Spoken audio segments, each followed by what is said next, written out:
കോട്ടയം സ്വദേശികളായ ദമ്പതിമാരെയും സുഹൃത്തായ അധ്യാപികയെയും അരുണാചലിൽ മരിച്ച നിലയിൽ കണ്ടെത്തി. ഈറ്റാനഗറിൽ ഹോട്ടൽ മുറിയിലാണ് 3 പേരെയും മരിച്ച നിലയിൽ കണ്ടെത്തിയത്. കൂടുതൽ വിവരങ്ങളുമായി സുലേഖ ചേരുന്നുണ്ട്. സുലേഖ, 3 പേരെയും ഹോട്ടൽ മുറിയിൽ മരിച്ച നിലയിൽ കണ്ടെത്തിയെന്നാണ് മനസ്സിലാക്കുന്നത്. ആത്മഹത്യ എന്നാണോ പ്രാഥമിക നിഗമനം?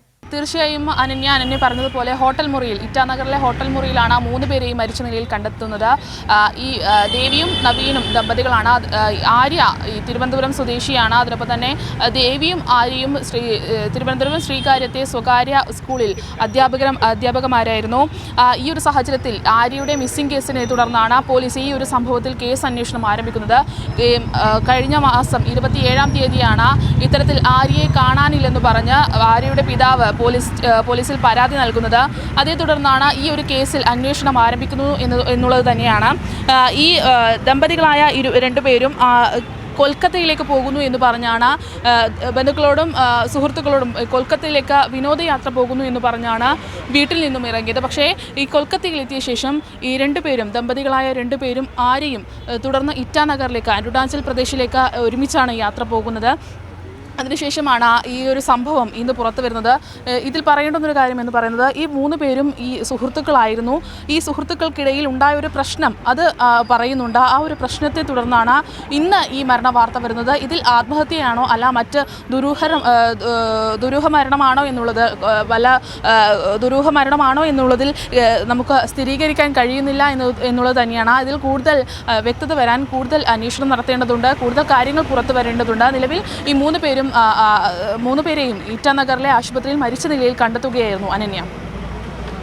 വ്യക്തമാണ് സുലേഖ. ഈ മരിച്ച ദമ്പതിമാർ 2 പേരും കോട്ടയം സ്വദേശികളാണ്. ഇപ്പോൾ കോട്ടയത്ത് നിന്നും സനോജ് ചേരുന്നുണ്ട്.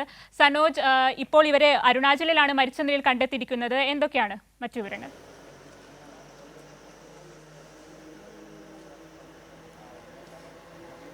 ഈ മാർച്ച് മാസം 17-ാം തീയതിയാണ് നവീന് കോട്ടയത്തെ വീട്ടിൽ വന്ന് പോയത് എന്നാണ് നമുക്ക് നാട്ടിൽ നിന്നും ലഭിക്കുന്ന വിവരം. നവീൻ്റെ വീട്ടിൻ്റെ അടുത്താണ് നമ്മളിപ്പോൾ ഉള്ളത്. നവീൻ്റെ മാതാപിതാക്കൾ ഈ വിഷയം അറിഞ്ഞിട്ടില്ല. അവരെ ഈ കാര്യങ്ങൾ നാട്ടുകാരെല്ലാവരും അറിയിച്ചിട്ടില്ല. കാരണം അവർ പ്രായം ചെന്ന ആളുകളാണ്. ഒരാൾ രോഗബാധിതയായി വീട്ടിൽ കഴിയുകയാണ്. അതുകൊണ്ട് തന്നെ ഈ കാര്യങ്ങളൊന്നും വീട്ടുകാരെ അറിയിച്ചിട്ടില്ല. ഇപ്പോൾ നമുക്കൊപ്പം ഈ നവീൻ്റെ ബന്ധുവായിട്ടുള്ള തോമസ് മാത്യു ചേരുന്നുണ്ട്. അദ്ദേഹത്തോട് നമുക്ക് ചോദിക്കാം, ഈ നവീനെ നേരത്തെ പരിചയമുണ്ടോ? എൻ്റെ ബന്ധുവാ, ചെറുപ്പം മുതലേ അറിയാം. അവരെ അപ്പനും അമ്മയ്ക്ക് നേരത്തെ തിരുവനന്തപുരത്തായിരുന്നു ആദ്യമേ ജോലി. അപ്പോൾ അവർ ചെറുപ്പത്തിൽ അവിടെ നിന്നാണ് പഠിക്കുന്നത്. അപ്പോൾ ആ പഠിത്തം കഴിഞ്ഞ് അവിടെ ആയുർവേദ കോളേജിൽ ഡോക്ടറായിട്ട് പഠിക്കുകയായിരുന്നു 2 പേരും. ഇവരുടെ ഭാര്യ ദേവി, അവർ ഒരുമിച്ച് പഠിച്ചതാണ്. അപ്പോൾ അവരവിടെ വെച്ച് കണ്ടുമുട്ടി സ്നേഹമായി. അവർ ഇൻ്റർകാസ്റ്റ് മാരേജ് ആയിരുന്നു. അവർ ഹിന്ദുവായിരുന്നു. ഇവിടെ കൊണ്ടുവന്ന് ഞങ്ങളുടെ പള്ളിയിൽ തന്നെ ചേർത്ത് ക്രിസ്ത്യാനിയാക്കി കല്യാണം കഴിച്ചതാണ്. കല്യാണം കഴിച്ച് കഴിഞ്ഞ് പിന്നെ അവർ അങ്ങോട്ട് തന്നെ അങ്ങ് പോകുമായിരുന്നു, തിരുവനന്തപുരത്തിന് പോകുമായിരുന്നു. കൂടുതൽ സമയം അവിടെയാണ് താമസം. ഇടയ്ക്ക് വല്ലപ്പോഴും ഒക്കെ ഇവിടെ വരുവുള്ളായിരുന്നു. പക്ഷേ ഈ അവസാനം ഇപ്പോൾ ഈ ലാസ്റ്റ് കുറേ നാളുകൾ 2-3 മാസങ്ങൾ ഉണ്ടായിരുന്നതെന്നാണ് പറയുന്നത്. ഞാൻ കണ്ടില്ല, ഞാൻ ഇവിടെ ഇല്ലായിരുന്നു. ഏറ്റവും ഒടുവിൽ മാർച്ച് മാസം 17-ാം തീയതിയാണ് ഇവിടെ പോയെന്നാണ് അപ്പം പറയുന്നത്. ഫാദർ പറഞ്ഞ 17-ാം തീയതി അവിടെ നിന്ന് പോയെന്ന് പറഞ്ഞു. പോയത് തിരുവനന്തപുരത്തിനാണെന്ന് തോന്നുന്നു. അവിടെ നിന്ന് അവർ പോയത് തിരുവനന്തപുരത്ത് എയർപോർട്ടിൽ വണ്ടി ഇട്ടിട്ട് ഫ്ലൈറ്റിനാണ് പോയിരിക്കുന്നത്. നവീൻ്റെ വീട്ടിലെ ചുറ്റുപാടുകളൊക്കെ എങ്ങനെയാണ്? നവീൻ്റെ ഫാദർ ഇൻകം ടാക്സിലെ നല്ല ഉയർന്ന ഉദ്യോഗസ്ഥനായിരുന്നു. അമ്മ KFCയുടെ മാനേജരായിരുന്നു, കേരള ഫിനാൻഷ്യൽ കോർപ്പറേഷൻ്റെ. നല്ല സാമ്പത്തിക ചുറ്റുപാടും കാര്യങ്ങളും. ഒരു പെങ്ങളുണ്ട്, അമേരിക്കയിലാണ്. അവർ കുടുംബമായിട്ട് അവിടെ അവർക്ക് 2 മക്കളുണ്ട്. അവർ കുടുംബമായിട്ട് അവിടെ അമേരിക്ക നല്ല സുഖമായിട്ട് തന്നെ ജീവിക്കുന്നു. ഇവിടെ ഒരു കുഴപ്പമില്ല, നല്ല സുഖമായിട്ട് നല്ല ഒരു പ്രശ്നവുമില്ല. ആൾക്കാരുമായിട്ട് ഒരു പ്രശ്നമുള്ള പയ്യനല്ലായിരുന്നു. എന്താ ഇതിപ്പോൾ എങ്ങനെ സംഭവിച്ചെന്ന് നമുക്ക് ഒരു പിടിയും കിട്ടുന്നില്ല. ഞങ്ങളെല്ലാം ആകെപ്പാടെ ഭയങ്കര പ്രയാസത്തിലിരിക്കുന്നത്. 17-ാം തീയതി വന്നപ്പോൾ കണ്ടിരുന്നു? ഞാൻ കണ്ടില്ല. ഞാൻ കുറച്ചുകൂടെ കൂടെ മാറിയാണ് താമസിക്കുന്നത്. നവീൻ്റെ അച്ഛന് അമ്മയ്ക്കോർക്കോ അസുഖബാധിതരാണ് കിടക്കുകയാണ്? അച്ഛൻ അസുഖമില്ല, അമ്മയ്ക്ക് സ്ട്രോക്കും ഒക്കെ വന്ന് ഇച്ചിരി വയ്യാഴിയിരിക്കുക. അച്ഛന് കുഴപ്പമൊന്നുമില്ല. ഈ വീട്ടിൽ ഈ ദമ്പതികൾ മാത്രമേ ഉള്ളൂ? അവർ 2 മാത്രം, അപ്പനും അമ്മ ഇപ്പം ഉള്ളൂ. അതാണ് നവീൻ്റെ കുടുംബ പശ്ചാത്തലം എന്ന് പറയപ്പെടുന്നത്. നവീനൊരു സഹോദരിയുമാണ്. സഹോദരി കുടുംബസമേതം അമേരിക്കയിലാണ് താമസിക്കുന്നത്. ഒപ്പം തന്നെ നവീന് ഇവിടെയാണ് താമസിക്കുന്നത് എങ്കിലും തിരുവനന്തപുരത്താണ് ദീർഘകാലമായി ജീവിച്ചു പോന്നിരുന്നത്. അതുകൊണ്ട് തന്നെ ആയുർവേദ ഡോക്ടറാണ് അവരിരുവരും. അതുകൊണ്ട് അവരുടെ പ്രണയവിവാഹമായിരുന്നു. വിവാഹത്തിന് ശേഷം പിന്നീട് കോട്ടയം പുതുപ്പള്ളി മീനടത്തുള്ള ഈ വീട്ടിൽ നിന്നും അവർ തിരുവനന്തപുരത്തേക്ക് പോയി ഇടയ്ക്ക് നാട്ടിൽ വന്നു പോകുന്നതായിരുന്നു പതിവുണ്ടായിരുന്നത്. അങ്ങനെ മാർച്ച് മാസം 17-ാം തീയതിയാണ് ഏറ്റവും ഒടുവിൽ കോട്ടയത്തെ വീട്ടിൽ വന്ന് പോയത് എന്നാണ് നാട്ടുകാർ നൽകുന്ന വിവരം. ഇപ്പോൾ കൂടുതൽ ആളുകൾ ഇപ്പോൾ നമുക്ക് ഒപ്പം ചേരുന്നുണ്ട്. ഈ വിവരമറിഞ്ഞ് ഇപ്പോൾ ചേട്ടൻ ഈ നാട്ടുകാരാണോ? നവീൻ്റെ വീടുമായി ചേട്ടന് ബന്ധമുണ്ടോ? അവരെ അറിയുമോ? ഞങ്ങൾ എല്ലാ അയൽവക്കക്കാരാണ്. അപ്പോൾ ഇതിനെ ചെറുപ്പം മുതലേ കണ്ടിട്ടുണ്ട്. പക്ഷേ ഇപ്പോഴീ ഒരു കല്യാണം കഴിച്ചിട്ട് പയ്യൻ തിരുവനന്തപുരത്തിന് പോയി. അത് കഴിഞ്ഞിട്ടുള്ള വിവരമൊന്നും അറിയത്തില്ല. പക്ഷേ അത് കഴിഞ്ഞിട്ട് അറിയുന്ന ഇന്നൊരു ഈ പുനർജനി എന്ന് പറഞ്ഞൊരു സംഘടനയിൽ പുള്ളി അംഗത്വമൊക്കെ എടുത്തിരുന്നു. ആ ഒരു രീതിയിലായിരിക്കും ആത്മഹത്യയിലേക്ക് നയിച്ചതെന്നുള്ളതാണ് അറിയപ്പെടുന്നത്. പുനർജനിയെക്കുറിച്ച് നമ്മൾ ആദ്യം കേൾക്കുകയാണ് ചേട്ടൻ. പുനർജനി എന്ന് പറഞ്ഞൊരു സാത്താൻ സേവയാണ്. അങ്ങനെ ഒരു സംഘടനയാണെന്ന് പറഞ്ഞിട്ട് ഇവർക്ക് ഈ ഒരു ജന്മം വിട്ടിട്ട് പുതിയൊരു ജന്മത്തിലേക്ക് പോകണമെന്നുള്ള അത് ഇപ്പോൾ ടി വിക്കകത്ത് എഴുതി കാണിക്കുന്നുണ്ട്. ഞങ്ങൾ സ്വസ്ഥമായിട്ട് ജീവിച്ചു, ഇനി ഞങ്ങൾ പോകുന്നു എന്ന് അവിടെ കുറിപ്പ് എഴുതി വെച്ചിട്ടാണ് ആത്മഹത്യ ചെയ്തിരിക്കുന്നത്. ആത്മഹത്യ ചെയ്തത് ദേഹം മുഴുവൻ മരഞ്ഞ് മുറിച്ചിട്ട് രക്തം വാർന്ന് മരിച്ചെന്നുള്ളതാണ് ഇപ്പോൾ ഇവിടെ അറിയാൻ കഴിഞ്ഞത്. നാട്ടിൽ നിന്ന് ആരെങ്കിലും പോയിട്ടുണ്ടോ? എന്താണ് അവസ്ഥ? നാട്ടിൽ നിന്ന് അവൻ ഈ ചെറുക്കൻ്റെ അപ്പാപ്പൻ്റെ മകൻ പോയിട്ടുണ്ട്. അപ്പാപ്പൻ്റെ മകനും പിന്നെ ആ ഭാര്യയുടെ വീട്ടുകാരും എല്ലാം ഒന്നിച്ചാണ് പോയിരിക്കുന്നത്. ഇവിടുന്ന് പോയിട്ടുണ്ട്, 1 മണിക്കൂറായി പോയിട്ട്. നവീൻ ഈ നാട്ടുകാരനാണെങ്കിൽ പോലും ദീർഘകാലമായി തിരുവനന്തപുരം ത്താണ് ജീവിച്ചു പോന്നിരുന്നത്. അതെ, തിരുവനന്തപുരത്താണ് ജീവിച്ചു പോകുന്നത്. നാടുമായിട്ടൊന്നും വലിയ ബന്ധമില്ലായിരുന്നു. പക്ഷെ വന്ന് വീട്ടിലിരിക്കുക സ്വസ്ഥമായിട്ട്, മറ്റ് ഇതൊന്നും ഇല്ലായിരുന്നു. അതാണ് അനന്യ. ഇപ്പോൾ ഈ വീട്ടിലേക്ക് നമുക്ക് പോകാൻ കഴിയുന്ന സാഹചര്യമില്ല. കാരണം നമ്മൾ മുമ്പ് സൂചിപ്പിച്ചതുപോലെ തന്നെ പ്രായാധിക്യം ബാധിച്ച രോഗബാധിതരായിട്ടുള്ള അമ്മയും ഒപ്പം തന്നെ പ്രായം ചെന്ന അച്ഛനുമാണ്. അച്ഛൻ റിട്ടയർഡ് ഇൻകം ടാക്സ് ഉദ്യോഗസ്ഥനാണ്. അമ്മ KSFയിലെ ഉന്നത തസ്തികയിൽ ജോലി നോക്കിയ ആളാണ്. അമ്മയ്ക്ക് ഏതാനും നാൾ മുമ്പ് മസ്തിഷ്കാഘാതം സംഭവിച്ചതിനെ തുടർന്ന് വീട്ടിൽ ചികിത്സയിൽ കഴിയുകയാണ്. അങ്ങനെ വൃദ്ധ ദമ്പതികൾ മാത്രമാണ്, നവീൻ്റെ അമ്മയും അച്ഛനും മാത്രമാണുള്ളത്.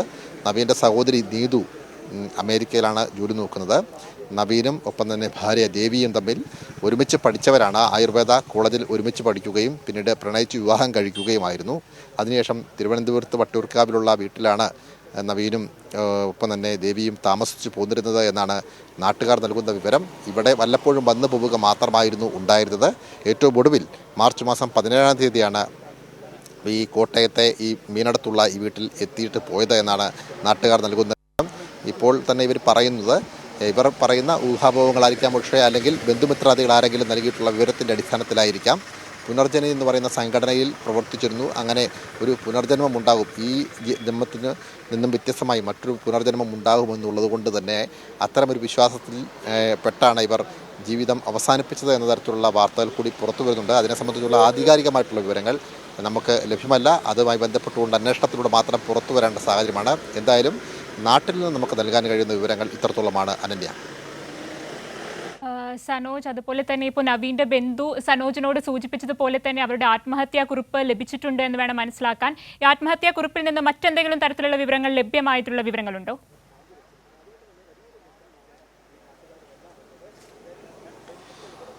അരുണാചലിലെ ഹോട്ടൽ മുറിയിലാണ് ഇത്തരത്തിൽ ഇവരെ മരണപ്പെട്ട് കാണപ്പെട്ടത് എന്നുള്ളതാണ്. കാരണം ഈ കഴിഞ്ഞ മാസം 17-ാം തീയതി ഈ കോട്ടയത്തെ വീട്ടിൽ നിന്നും പോയ നവീൻ ഈ കഴിഞ്ഞ 27-ാം തീയതി മാർച്ച് മാസം 27-ാം തീയതിയാണ് അരുണാചലിലേക്ക് യാത്ര തിരിക്കുന്നത്.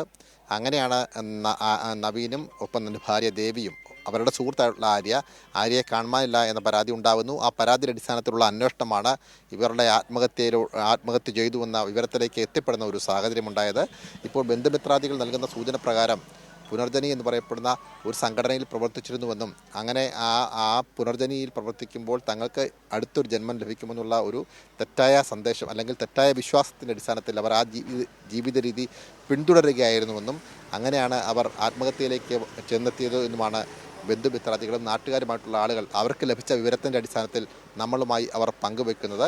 എന്തായാലും ശരീരമാസകലം ബ്ലേഡ് ഉപയോഗിച്ച് വരിഞ്ഞ് കീറിയ നിലയിലായിരുന്നു. അങ്ങനെ ശരീരം മുഴുവൻ കീറിയതിനു ശേഷം രക്തം വാർന്ന നിലയിലാണ് മരണപ്പെട്ടത് എന്നാണ് ഇവർക്ക് അരുണാചലിൽ നിന്ന് ലഭിച്ച വിവരമെന്നാണ് അറിയാൻ കഴിയുന്നത്.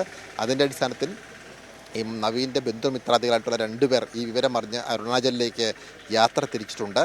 ഇതിൻ്റെ വസ്തുതാപരമായ കാര്യങ്ങൾ എന്താണ് എന്ന് കൃത്യമായി വരും മണിക്കൂറുകളിൽ മാത്രമേ ലഭ്യമാവുകയുള്ളൂ. ഇപ്പോൾ ആദ്യം പുറത്തു വന്നിട്ടുള്ള ചില വിവരങ്ങൾ മാത്രമാണ്, ചില കാര്യങ്ങൾ മാത്രമാണ് നമുക്ക് ലഭിച്ചിട്ടുള്ളത്. അങ്ങനെ ലഭിച്ച വിവരത്തിൻ്റെ അടിസ്ഥാനത്തിലാണ് ഇപ്പോൾ നാട്ടുകാരും അവരുടെ കാര്യങ്ങൾ പങ്കുവയ്ക്കുന്നത്. ആ പങ്കുവച്ചതിൻ്റെ അടിസ്ഥാനത്തിലാണ് ഇത്തരത്തിൽ ഒരു സംഘടനയിൽ പോയി പ്രവർത്തിക്കുകയും പിന്നീട് അവർ ആത്മഹത്യയിലേക്ക് എത്തിപ്പെടുകയും ചെയ്തത് എന്നാണ്. എന്തായാലും ആയുർവേദ കോളേജിൽ പഠിക്കുന്ന സമയത്ത് പ്രണയിച്ച് വിവാഹം കഴിച്ചവരാണ് നവീനും ഒപ്പം തന്നെ ദേവിയും.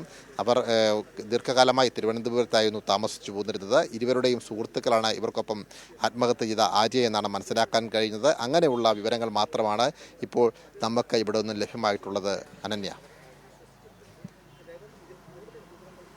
മരിച്ച 3 പേരും തിരുവനന്തപുരത്ത് താമസമാക്കിയവരാണ് എന്ന് വേണം മനസ്സിലാക്കാൻ. ഇപ്പോൾ തിരുവനന്തപുരത്ത് നിന്നും സുലേഖ ചേരുന്നുണ്ട്. സുലേഖ, ദമ്പതികൾ 2 പേരും കൊൽക്കത്തയിലേക്ക് വിനോദയാത്ര പോകുന്നു എന്ന് പറഞ്ഞാണ് നാട്ടിൽ നിന്ന് പോയത്. എന്നാൽ ആര്യയെ 27 മുതൽ കാണാതായതിൽ നിന്നുള്ള അന്വേഷണത്തിൽ നിന്നാണ് ഇപ്പോൾ ഇവരെ 3 പേരെയും ഹോട്ടൽ മുറിയിൽ മരിച്ച നിലയിൽ കണ്ടെത്തിയത്. ഇപ്പോൾ ആര്യയുടെ ഭാഗത്തുനിന്ന് അല്ലെങ്കിൽ ആര്യയുമായും ഈ ദമ്പതികൾക്ക് എന്തെങ്കിലും പ്രശ്നം ഉണ്ടായിരുന്നതായോ അങ്ങനെ എന്തെങ്കിലും വിവരങ്ങൾ ലഭ്യമാണോ?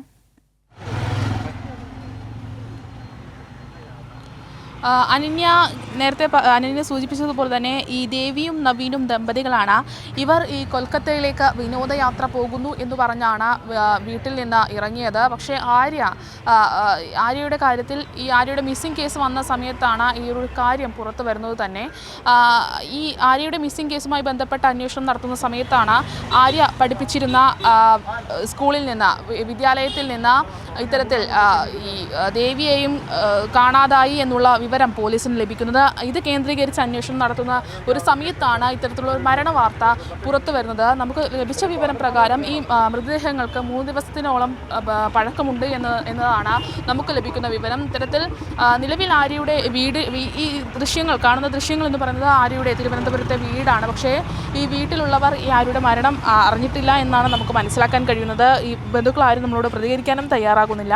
ഇത്തരത്തിൽ ഇന്നാണ് ഇറ്റാനഗറിലെ ഹോട്ടൽ മുറിയിൽ നിന്ന് 3 പേരെയും മരിച്ചു എന്നുള്ളൊരു കാര്യം നമുക്ക് ലഭിക്കുന്നത്. നേരത്തെ പറഞ്ഞതുപോലെ തന്നെ ആര്യയും ദേവിയും ഈ ശ്രീകാര്യത്തെ സ്വകാര്യ വിദ്യാഭ്യാസ സ്ഥാപനത്തിൽ അധ്യാപകരായി ജോലി ചെയ്യുകയായിരുന്നു. ഫ്രഞ്ചും ജർമ്മനുമായിരുന്നു ഈ 2 പേരും പഠിപ്പിക്കുന്നുണ്ടായിരുന്ന ഒരു വിഷയം എന്ന് പറയുന്നത്.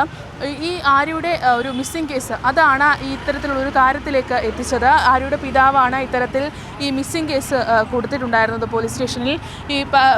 അതിനൊപ്പം തന്നെ മെയ് മാസത്തിൽ ഈ ആര്യയുടെ വിവാഹം നിശ്ചയിച്ചിരുന്നു. ഈ ഒരു സാഹചര്യത്തിൽ കൂടിയാണ് ആര്യയെ കാണാതാകുന്നത് എന്നുള്ളത് തന്നെയാണ്. ഈ ഒരു കാര്യത്തിൽ പറയണമെന്നൊരു കാര്യം, ഈ ഒരു 3 മരണങ്ങളും ആത്മഹത്യയാണ് എന്നുള്ളതിൽ ഒരു ഉറപ്പ് നമുക്ക് ലഭിച്ചിട്ടില്ല. അതിലൊരു ദുരൂഹതയുണ്ട് എന്നുള്ളത് തന്നെയാണ്. എങ്ങനെയാണ് ഇവർ 3 പേരും മരിച്ചു എന്നുള്ളതിൽ ഒരു ഉറപ്പ് നമുക്ക് ലഭിച്ചിട്ടില്ല. അതൊരു ആത്മഹത്യയാണോ അല്ലെങ്കിൽ ഏതെങ്കിലും തരത്തിലുള്ള മരണമാണോ എന്നുള്ളതിൽ ഒരു തീരുമാനമാകേണ്ടതുണ്ട്. അതിനൊപ്പം തന്നെ ഈ ദേവിയും നവീനും കോട്ടയത്താണ് നവീൻ്റെ വീട്, ദേവിയുടെ വീട് തിരുവനന്തപുരത്ത്. ഇതിനോട് എങ്ങനെയാണ് ഈ ദേവിയും നവീനും തമ്മിൽ ആര്യയുമായിട്ടുള്ള ഒരു ബന്ധം എന്നുള്ളത് കൂടി നമുക്ക് അറിയേണ്ടതുണ്ട്. എന്നാൽ മാത്രമേ ഈ ഒരു മരണത്തിലേക്ക് അല്ലെങ്കിൽ ഈ ഒരു മരണത്തിലേക്ക് നയിച്ചു എന്നുള്ളതിൽ നമുക്കൊരു വ്യക്തത വരികയുള്ളൂ. അതിനൊപ്പം തന്നെ നേരത്തെ പറഞ്ഞ ആത്മഹത്യാക്കുറിപ്പ്, ജീവിതം സന്തോഷത്തോടെ ജീവിച്ചു ഇനി മടങ്ങുന്നു എന്നാണ് ഈ ആത്മഹത്യാക്കുറിപ്പിലുള്ളത്.